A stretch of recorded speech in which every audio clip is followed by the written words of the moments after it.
My name is Samantha Lay, and I have the privilege and honor of serving as the president and CEO for the Seattle Southside Chamber of Commerce and executive director for the Success Foundation. It's an honor to welcome you all here today at the SEA Luncheon here at the beautiful airport. Today we come together at the intersection of our chamber community and the Port of Seattle to connect, to learn, and to strengthen the partnerships that keep our economy moving forward. Speaking of which, we want to thank the SEA Airport and Port Jobs for allowing us into your space this summer. Thanks to their support, we welcomed 30 high school students from the Tukwila and Highline school districts to explore career opportunities at SEA Airport and through Port Jobs. Many students left inspired not only by careers in aeronautics, but also by opportunities in areas such as grounds operations, engineering, and retail. We are grateful for the partnerships between Port Jobs and SEA for making this experience possible. I now have the honor of introducing Economic Development Manager for the City of Sea-Tac, Aleksandr Yeremeyev. Aleksandr leads efforts in investment attraction, business retention and expansion, and real estate development. His work focuses on creating a vibrant business ecosystem that enhances the quality of life for our residents and workers and visitors alike. Please join me in welcoming Aleksandr. Thank you, Sammy, and welcome everybody to the city of SeaTac. For most of you, it's not a surprise. I see a lot of familiar faces. But the city of SeaTac is a great place to be and to live and to work and to do business, of course. My name is Aleksandr Yeremeyev. I'm the Economic Development Manager for the city of SeaTac, and I've been doing this work for about 8 years. And in my tenure here, I have myself been impressed as we progress through the cycles, both economic cycles, and we are in the middle of, or in the middle, and in some phase of this current cycle. And what I have seen and looked to are the things that stay constant and consistent in our market. So as the world changes and as a lot of things feel uncertain, there are certain things that are certain, and when we can anchor ourselves and our decisions to those things that adds predictability and a sense of confidence that is very important to business investment. A great way to slow investment is to add uncertainty to the market. And a great way to stimulate investment is to add certainty to the market so that people, capital holders and business owners and otherwise, have a certain level of certainty to be able to make decisions in an informed environment. With that, I've had the privilege to represent the city of SeaTac as an investment market for folks, for both businesses that are existing in the market already and those who may be considering the Seattle market. We are part of the greater Seattle market in that way, and a lot of people coming outside the region look to South King County and SeaTac and surrounding cities as their hold into the Seattle market as an investment place. That matters because regionally we're so well connected. When you arrive at Seattle Tacoma International Airport, they say, "Welcome to Seattle," right? Little do they know that they're actually in the city of SeaTac. And as long as they spend money here and anchor their businesses here, we are okay with that. And we encourage, this is truly an ecosystem. And from a partnership standpoint, we have wonderful partners with the Chamber, the Port of Seattle as well, and others in the room here. That said, I call our economic development people a family. So once you know one of us, Sammy or others, you are part of the family. And we will gladly make introductions to the people you should know in our region. So with that, thank you very much for the opportunity to speak here. If you have interest in the city of SeaTac or know someone who wants to be investing in this market, please make that introduction. Thank you very much. Thank you so much, Aleksandr. I now have the honor of introducing Steve Metruck, Executive Director of the Port of Seattle. He oversees SEA Airport, the Northwest Seaport Alliance, and other key maritime and real estate operations, leading 1,900 employees who drive economic growth while protecting our environment. Please join me in welcoming Steve Metruck. Well, thanks for the invitation, Sammy, and it's great to be here this afternoon. And I really appreciate everyone being here and putting this on and giving myself an invitation to speak. For me, I don't know if everybody, it's an opportunity to be here. Usually, I guess in the past, the last couple of meetings, you've seen Lance Little up here as aviation director, but Lance has moved on, and right now, I'm great. I want to call it Arf Gauss, who's our interim managing director for aviation here, and just want to give him a round of applause for filling in. So it's an honor for me to be here and talk about that. But I think it's a good opportunity, too, to talk about the Port of Seattle, what we do for the region, and actually the bigger port, more than just the airport. So I'm going to talk about the airport a lot, but I think there's some bigger things that have an impact on the whole area, all the south towns surrounding the airport, and the whole region, really, about everything that we do. I like to say is that the Port of Seattle, touches everyone in the region. They may just not know it. Now, I say that whether you take an Alaskan cruise, or whether you eat seafood from Alaska, or let me just say, is anybody ordering anything from the interweb? Is that doing that? And if you do that, there's a good chance that it had connected to the Port of Seattle. So just to recap, we are a special purpose government established under the RCW. The Port of Seattle was the first port established, as was said in 1911, to do that. And we're still the biggest port in Washington State. And as a special purpose government, we are here for economic development and to do that. And as part of that also is as part of our being a special purpose government, I work for 5 elected officials, the commissioners for the Port of Seattle, are elected at large throughout King County, and we do that. And we're funded largely through user fees, leases, and business revenues that we have. And we do have a small tax levy that's about an average of $72 a year for the median priced home here in the Pacific Northwest. And I only wish I was in charge of the Northwest Seaport Alliance, or actually I don't, because that would double my work.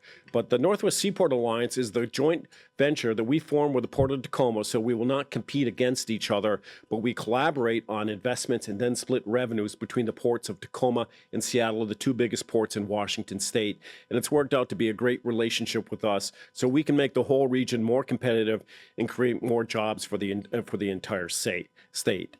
The commissioners, appoint myself, and then I oversee both the airport and the seaport in our economic development. I like to show this too, because for us, we operate under a triple bottom line, which is we have to succeed as a business. We want to create equitable economic opportunity, and we want to do it in the most sustainable way possible. Our goal is to be the greenest port in North America. And as you can see here, we also have, across our organization, we have important things that really reflect our values. We want to begin with safety, preparedness, and security across the top. We want to lead with the community and equity across what we do, integrated across that. Sustainability and environment are top for us as well. Financial responsibility. We want to be good stewards of the public's money that we use on their behalf. We have to continue to be adaptive and innovative in what we do, and then we have to continually improve our processes. And then really we have to lead. It's related to innovation, but it's separate by itself. Nowadays, cybersecurity is really important for us, and we want to make sure that's integrated across there. Of course, we had a cyber attack just over in August of last year.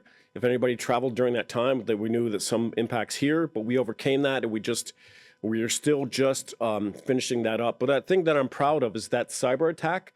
It was ransomware, and we did not pay that ransom. Instead, we undertook and rebuilt our system, so we did not enable these actors from continuing to do the next thing for another business. So, but that came at a price, but a price that we were willing to pay.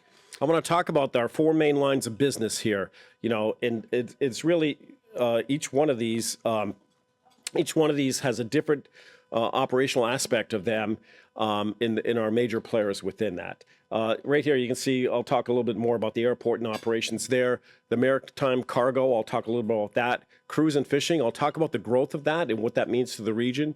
And then I'm not going to talk so much about our real estate and recreational boating unless somebody has their boat at Shoal Bay Marina that they need to get an update on that. Okay, we'll skip that one. So let's talk about the economic impact of the airport. Turning to the airport, all that. I mean, just talking about the economic impact, it all lines up. These are some of the numbers that we have. You can see the airport has $33.4 billion of impact. We have international maritime trade is $14.4 billion. Cruise is a $1 billion industry, and commercial fishing is a $1 billion industry. And those are all major impacts to the region. And we know that, for example, in Pike Place Market, 50% of some of the revenues of the vendors there depend upon the cruise industry. So they wouldn't exist except for the impact of the cruise industry.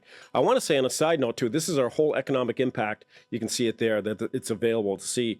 As a side note, we're going to reduce a corollary report on the port's community impact, measuring how we benefit local residents through our programs and community investments as well. So we don't want to look at the whole roll-up. We want to look at that breakdown for those impacts as well. So let's just turn to the airport here, which is Port of Seattle's largest line of business, supported nearly 175,000 jobs in 2023, $10.5 billion in wages and benefits, and $33 billion in business output. For comparison's sake, that's up over 100 billion. $10 billion from 2022, where it was $22 billion compared to today's $33 billion. And we continue to see major growth in the airport's impact. I want to talk about cruise for a second here. So with cruise, it continues to grow. You can see that something happened in 2020, the pandemic, which shut down cruise completely 100% within that.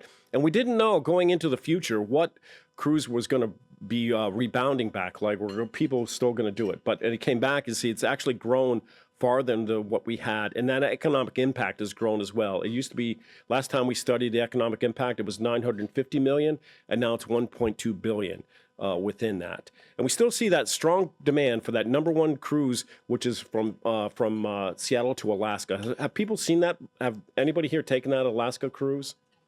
That's a great, we still have some potential customers here, so feel free to look in that.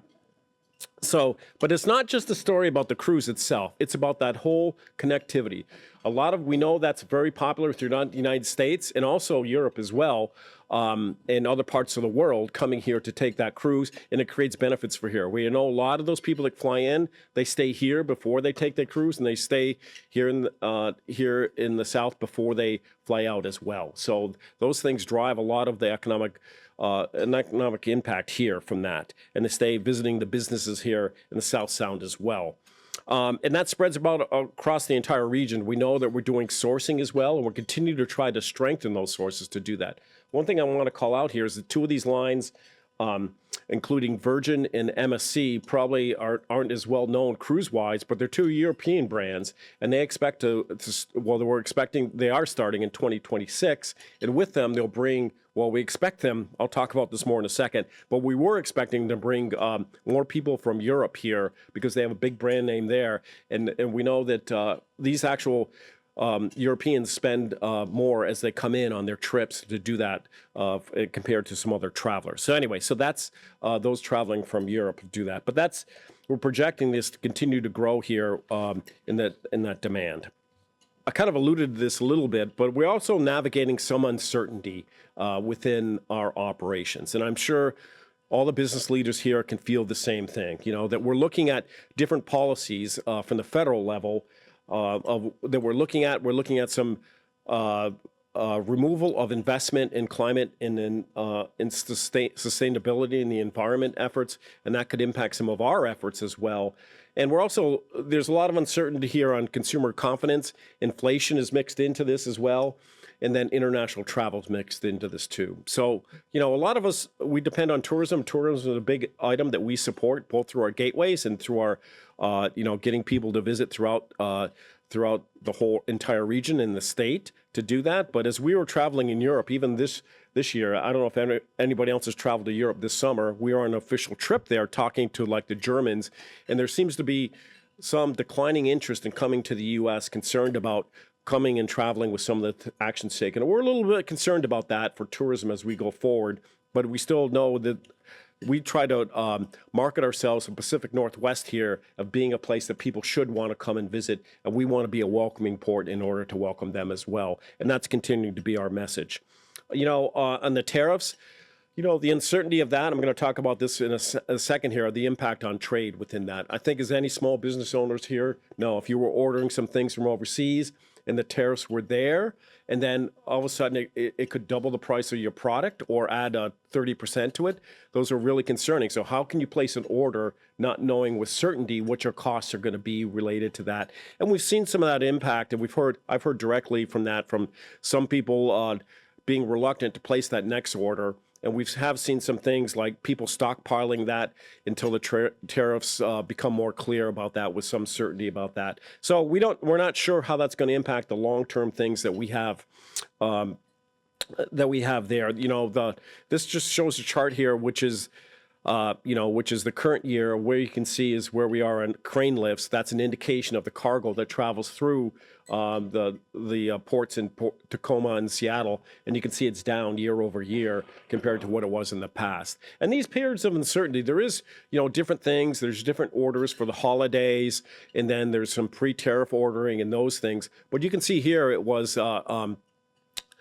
just that cyclic thing is definitely down overall for us here in Seattle. And related to that are the whole jobs, the whole supply chain, and whole confidence in the economy as we go forward. So now I'm going to just do a quick advertising thing is that, as I was mentioning, we are in the hiring process for the new managing director at SEA. And as part of this process, we're using a national search firm, and it's a very big job. And we're looking for someone that has the right mix of skills and experience and the skill set to keep our airport safe and efficient while tackling our priorities for the future. We expect to have that job filled by the end of the year. Here we are in September, and I can't believe it's September. I was thinking about how fast August went, and all of a sudden we're almost through September. So things are moving quickly here, but we expect to see the job filled by the end of the year. And we're collecting feedback from the members of the community on the leadership attributes you would like to see in the next managing director. Has anybody noticed there's construction going on at the airport? There is. We're setting records. Fully recovered from the pandemic, and our records we're going to be 53 million, right, for 2020, 2025. Yeah. So for the travel, and that breaks the record for 2019 in order to do that. So we are exceeding records on that. We're also exceeding records on travel as well. And I know, Ben, you may be talking about that when you come up to talk about that. That demand is up there. So those activities, we had randomly.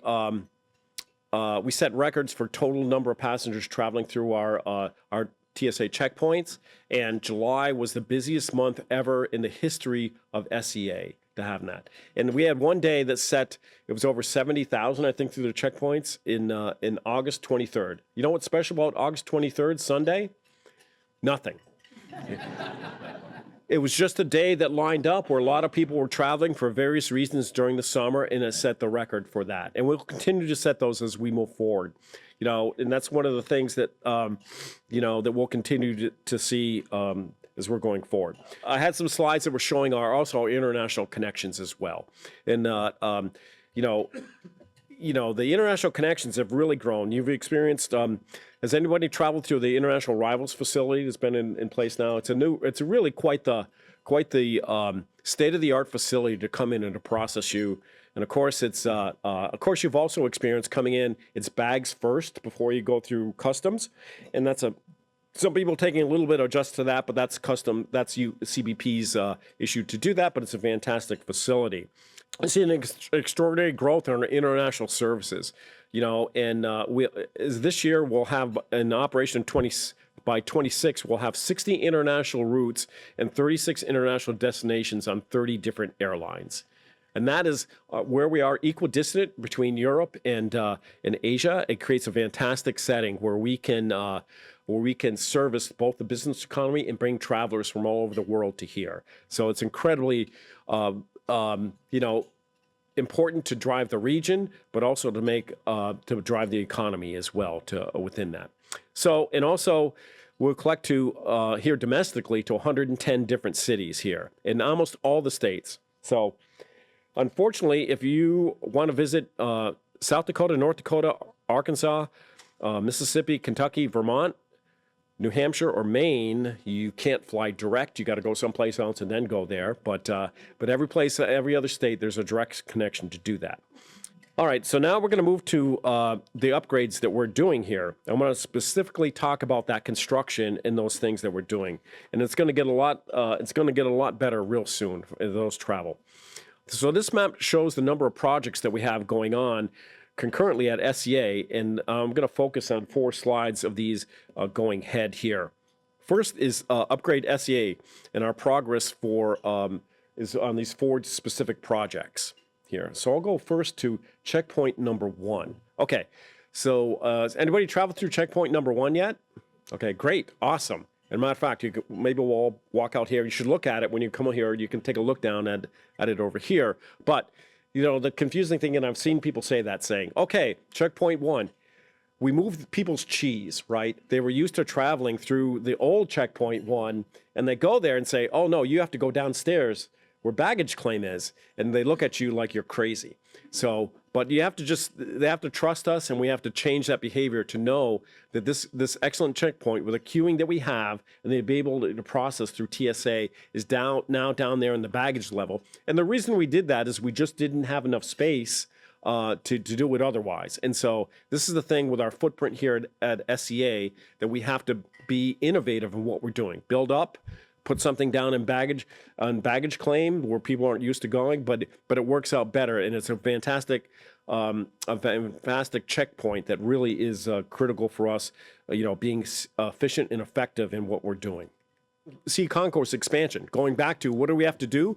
We can't build out, so this is a 4-level concourse that's going to have over 30 airport dining and retail options within it. It's going to be spectacular. You can see here kind of the auditorium of that. I've seen it. They just took the crane down like maybe last week or was it the week before, and there's an internal crane for building that, and then they had another crane that took that one out to enable to do that, and now we're outfitting the space, and this is driving towards 2026 to do that. It'll feature many sustainability features, including an all-electric building with no natural gas, and that folded facade window, which you can't quite see here, but it's where all the light is on the side there. It will have glazing that tints based on the lighting, and then it'll actually have a rooftop solar array as well. And the first one building here with a rooftop solar array, and it kind of meets those higher standards for sustainability as we go forward, meeting that triple bottom line. This one is, and you may be talking about this, Ben. I don't want to steal your thunder. So this is the Gateway project, transforming the far north end of the terminal, and we're also. Let me just talk about what some of the things you're seeing here is that we have these new art installations going in as well. We try to give in capital projects 1% for the art. It actually is where we're one of the biggest collectors of art in the airport operation. That we maintain an incredible collection of art here throughout the port, and it's being installed by local artist Julie Elpert, and that's happening as we speak.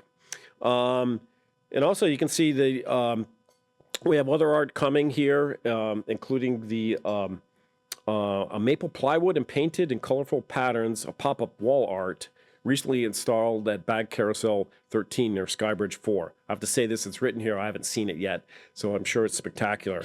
And so we'll have to look for the Gateway project to hit some important milestones later this year, with that refreshed North End ticketing featuring a giant digital art display, as well as more art coming for other sky bridges. And it really helps enhance the experience as we go ahead.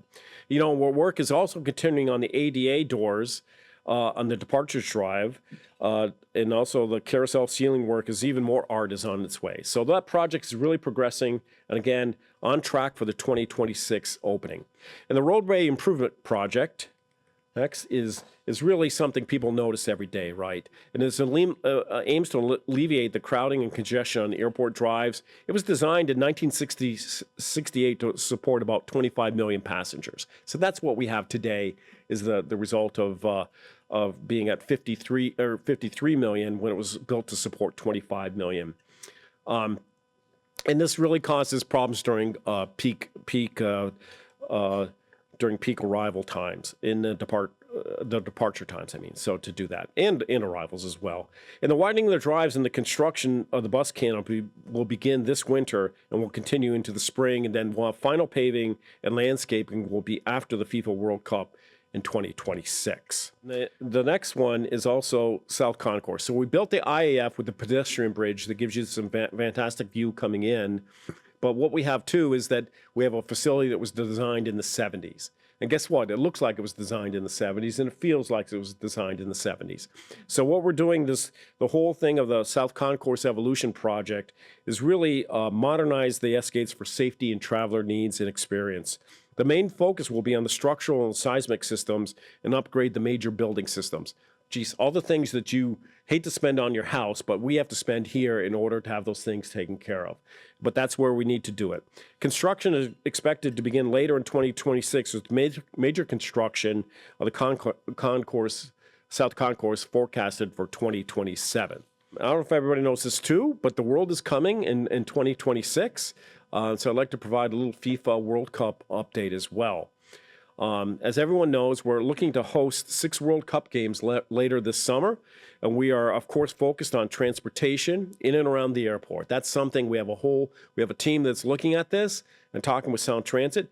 Dow Constantine from Sound Transit was here, a month ago now, I think. It was here, and he was looking at that transition of us from the airport to Sound Transit because we're trying to get as many people onto Sound Transit as possible. We're continuing to focus on the customer experience as we expect an increase in visitors at this time. Also with the FIFA, it will depend on how many travelers, depending on the draw later this year. So depending on those teams, some of those teams have huge followings that will be coming here. We can expect them, and a lot will come into focus once that happens. There are it's going to create economic opportunity, and part of us is focused on that and make sure it's spread throughout the county as much as possible. And we have a few specific opportunities we want to make sure that you know about. The Port of Seattle's Economic Development City Partnership Grant is now open, and we're looking forward to continuing our partnership with cities across King County. With these grants, the cities can use the funding to support tourism, small business assistance, buy local placemaking campaigns, workforce development, and many more areas in economic development. The Port, in line with the local organizing committee, has encouraged cities to use the FIFA World Cup events as a catalyzer for developing legacy economic development programs, and this funding can be used through the end of 2026. So far, we're seeing innovative ways that cities are activating and preparing to the region through the use of pop-ups, education, and creative marketing campaigns to support their small businesses and preparing them ahead of the big rush of visitors in the summer of 2026. Another big way the Port of Seattle is investing in the region is through a partnership with King County's Executive Office through an MOU to support business activation grants through the Community Business Connector program. And that's a program that's actively going on. And the Port of Seattle is proud to partner with King County to jointly fund the Seattle Metro Chamber's Community Business Connector program, which recently launched its Game Ready Activation grants. This grant program includes inclusive family-friendly events, including cultural festivities, watch parties, and community promotions.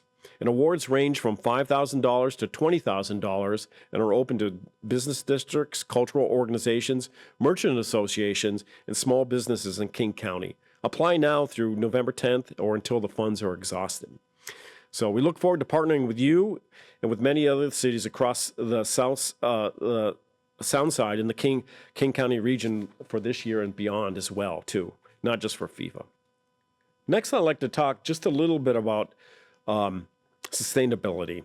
As I said, the Port has a triple bottom line, which includes doing well on our business side so we can do more in the community and for the environment. The Port has dozens of programs that are in place designed to reduce the environmental impact of our operations and protect our shared natural resources and improve them. The airport continues to lead the industry on environmental initiatives, and we could do an entire presentation on what we're doing on just these programs. So, in fact, we do, and possibly some of you have attended our summer bus tours of the airfield where we feature some of these environmental initiatives, if you can see them if you take and travel around the airport. But today, I'm going to focus on just a couple things here that I think you might be interested in.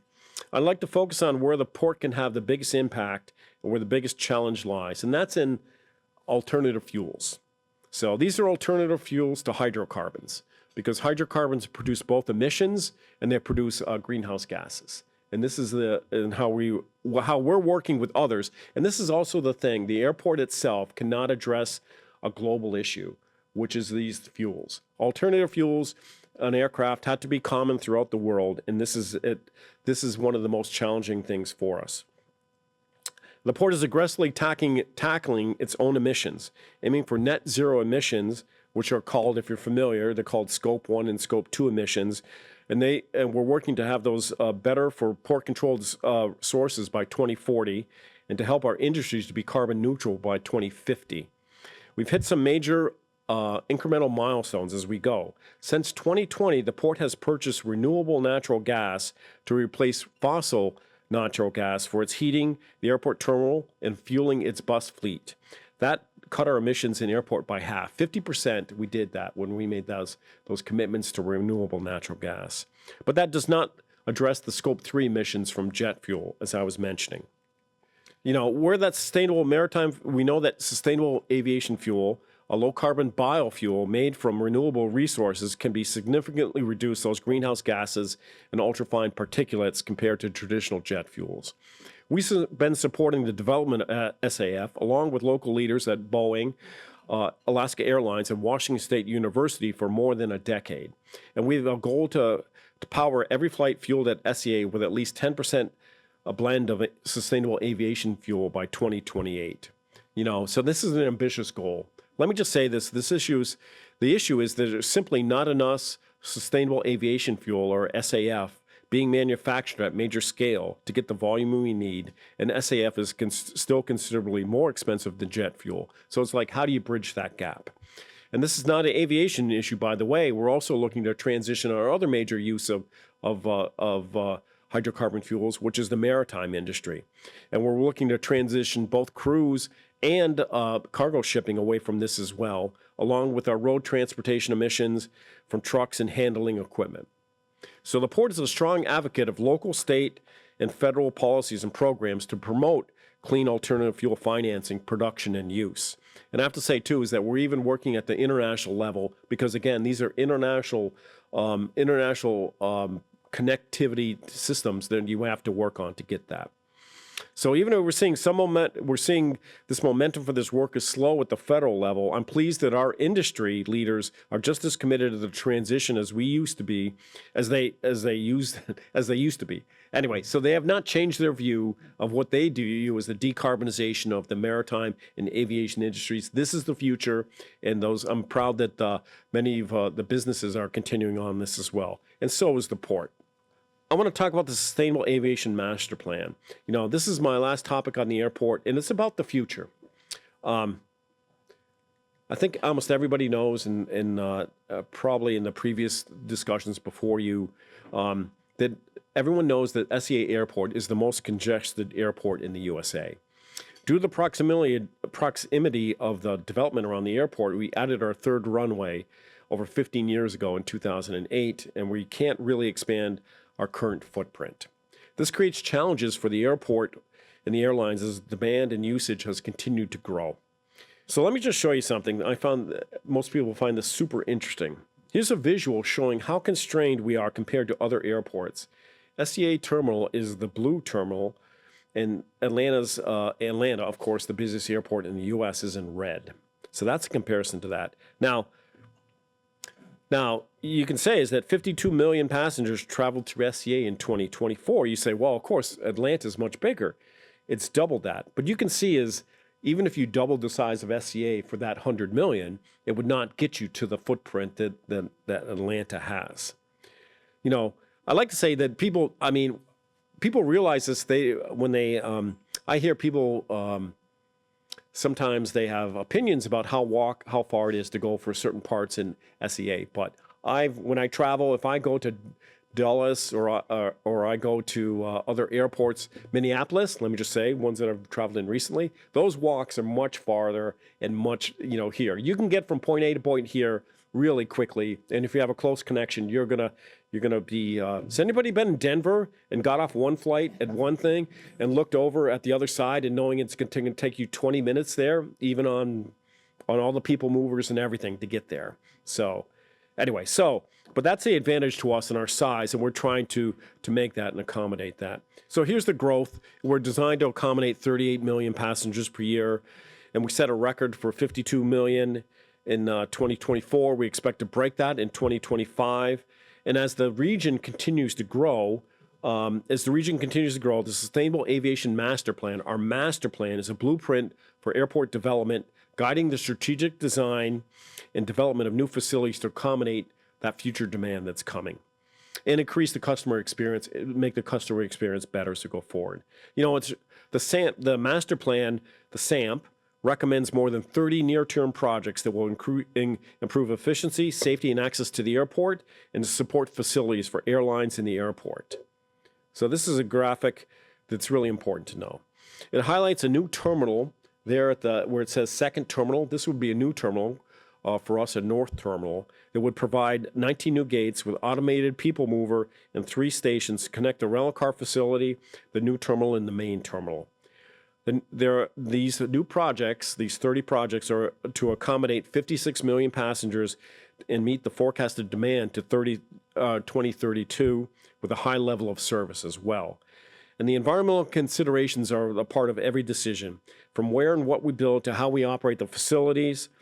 With sustainability as an integral component of the SAMP near-term projects, we want to ensure we minimize the impacts to the neighbors, traveling passengers, and the business partners. The port continues to make the environmental review of the SAMP near-term projects.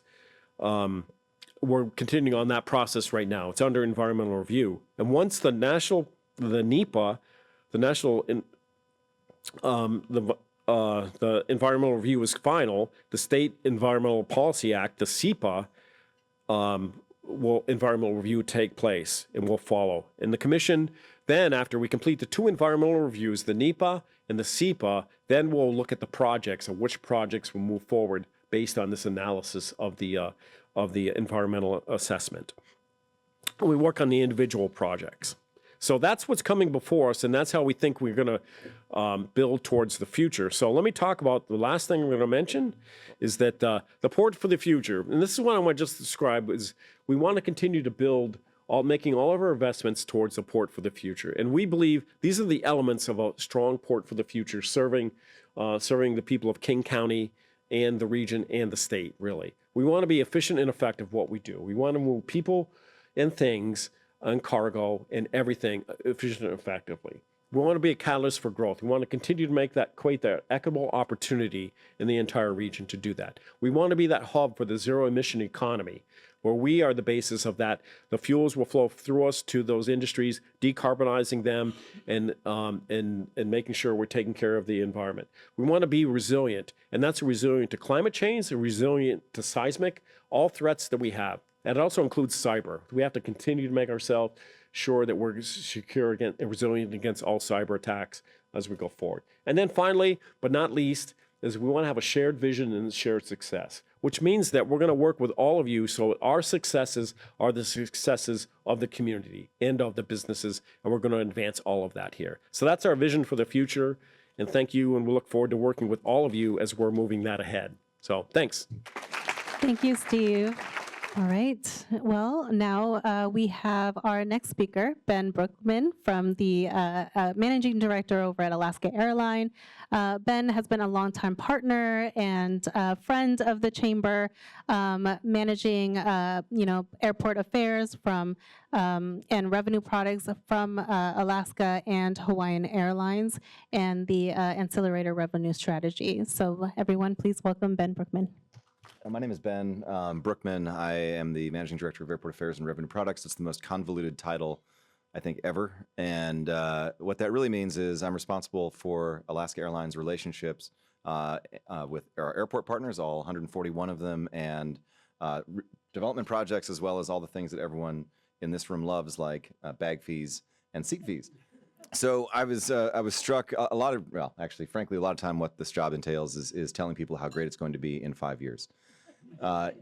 and I've been doing this for 4 years now. I think this particular event. So we're pretty close to actually unveiling some of the big projects that we've been working on, mainly in the lobby. And I want to talk about that. And Steve really touched on a couple of important points that, SeaTac is our home, and it is the largest hub of any airline on the West Coast. And frankly, this airline lives and dies off of its operation in Seattle. But it doesn't change the fact that Seattle is the most constrained major hub in the country. It's not anybody's fault. It's certainly not the airlines or the operators of the airport. It's just a function of not having a lot of land. And so we need to be really deliberate about how we invest to expand the throughput and capacity of the airport in places like the new security checkpoint, which is awesome. I use it every time. And in the next month and a half, the new lobby, which is going to be rolling out. But it's not, it's not going to be over. I'd love to tell you that, January of 2026, the airport construction is done and everything is golden. It's going to be incremental progress over the next decade, quite frankly, with billions of dollars of investment that are going to be required, both on the airport's part and the airline's part. And so just please be patient with us, give us feedback. But I am really, really excited for all the things that are coming down the pike for you to see. I mentioned, if you go across the country, I think every single airport is under some gigantic construction project. This is not necessarily unique. And we're in a transition ourselves.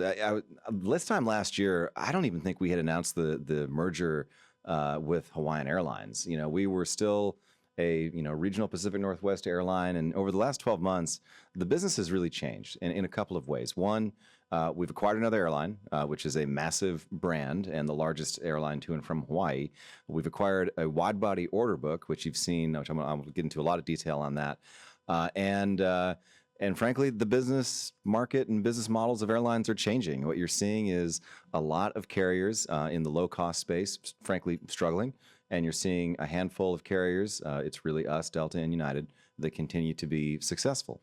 And the reason for that is we are a good steward of our balance sheet. We run a good operation, all the things that you know. But the reality is the customers today demand a more upscale and premium product. And the carriers that have had the foresight to invest in those products are doing well, and those that have not are not. And we continue to double down on that premium experience. It doesn't necessarily mean spending a ton of money. It doesn't necessarily mean passing it on to the consumer, but we do want the look and feel of the airline to have a more premium experience. And frankly, we want people to be able to buy the product that they want to buy, as opposed to just a basic economy product or just a first class product. It's going to be a whole spectrum of seats and products and attributes that airlines, especially Alaska, will be rolling out over the next couple of years. And lounges. Everybody loves lounges. Who's a lounge member here? Just had a show of hands. I'm curious. Okay. All right. Well, highly recommend trying it. We have a major program underway at the new C building that will actually add a 40,000 square foot lounge. That's like 3 times the size of the one we have on N. It's going to be insane. I mentioned, the lobby project is really about bringing innovation into the customer experience, and recognizing that this is not an easy thing right now with all the construction, but we're trying to get more self-service. We want to get you through the lobby in under 5 minutes, but it really speaks to the history of innovation that Alaska has had for many, many years. And it started with, we were the first to sell tickets online. I think you can actually still find the website archived somewhere. It's called Alaska's World. It's really cheesy, but it did work. And, all the way up through using generative AI to recover our operations when we have weather events, or the automated bag drop units, which are now just starting to roll out in all the major hubs, including Seattle.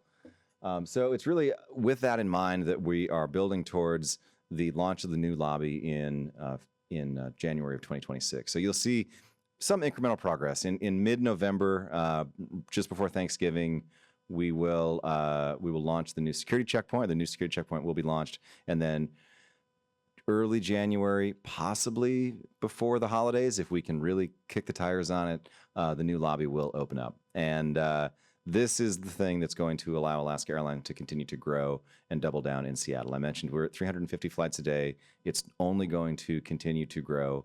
That's double the size of United in San Francisco. And the reality is the economy of the region, even with the uncertainty at the national level, continues to overall be very, very strong, and our business continues to be very strong. And with the development of an international hub, we need more domestic flights to feed those international destinations, and that's just good for everybody. That's good for the local traveler, and it's good for the folks that are going to be connecting beyond.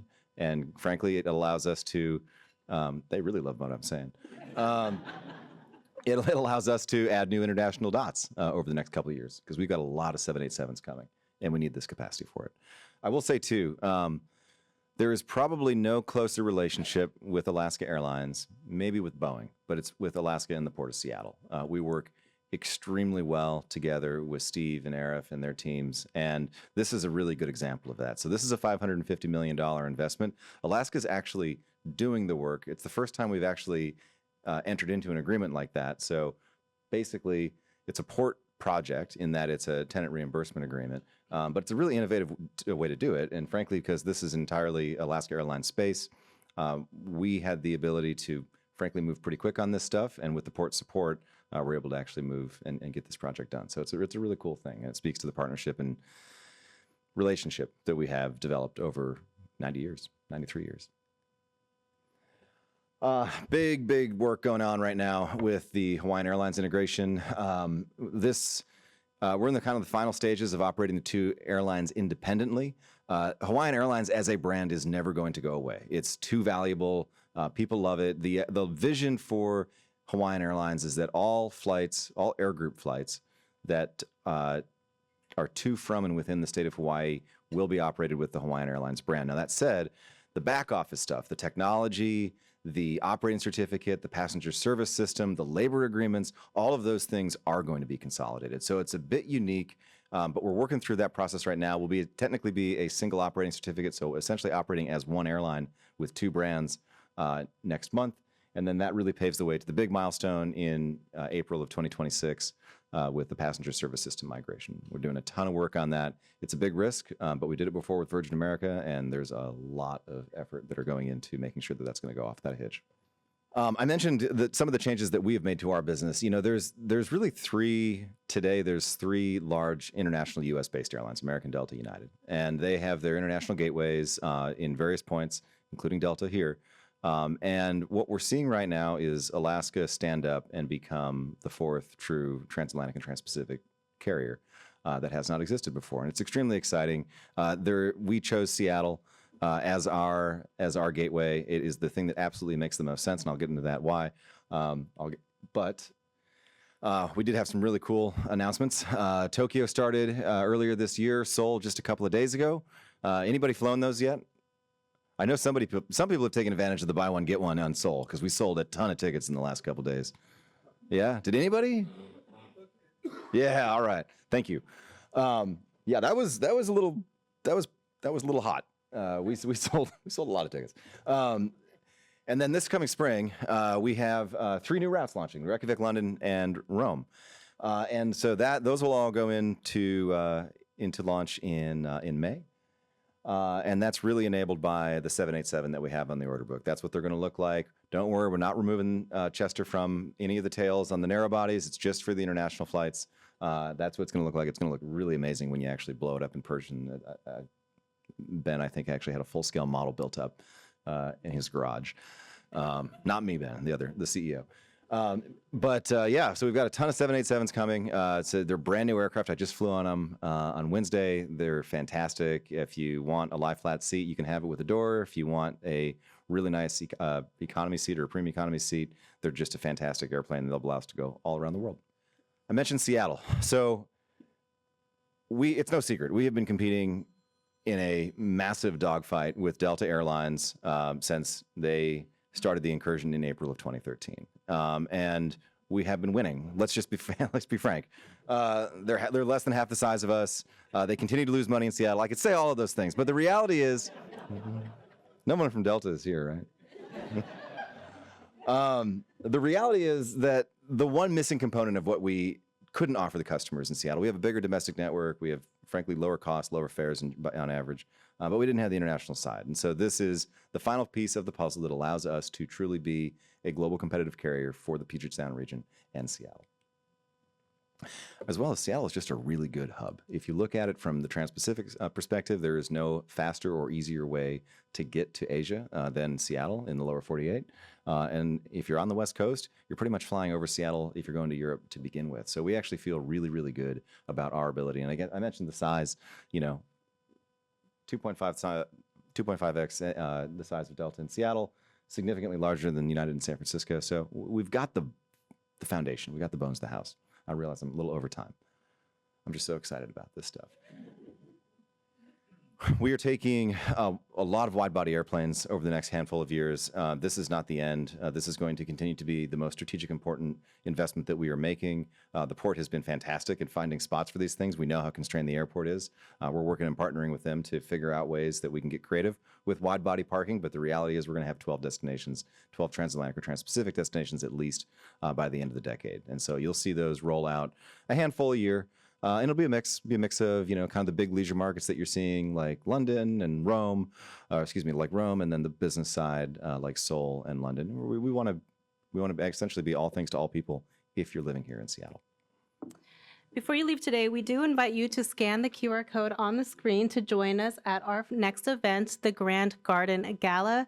For all of you Bridgerton fans, it's a wonderful day to get all dazzled up while also supporting a great cause. All proceeds support the Success Foundation's Workforce Discovery Lab, which connects students to low-barrier, high-earning careers in our region. Port Jobs, SEA, Alaska Airlines are part of the partners that we have. And so come by, hear from the students and families that are impacted from the program. And yeah, it's just going to be a wonderful night and party with us. I want to thank all of our speakers and sponsors and attendees for being here and contributing to such a meaningful program today. Your presence and engagement makes gatherings like this possible. And so we hope you leave today with new insights, stronger connections, and excitement for what's ahead. Thank you again, and we look forward to seeing you all at our next event. Thank you.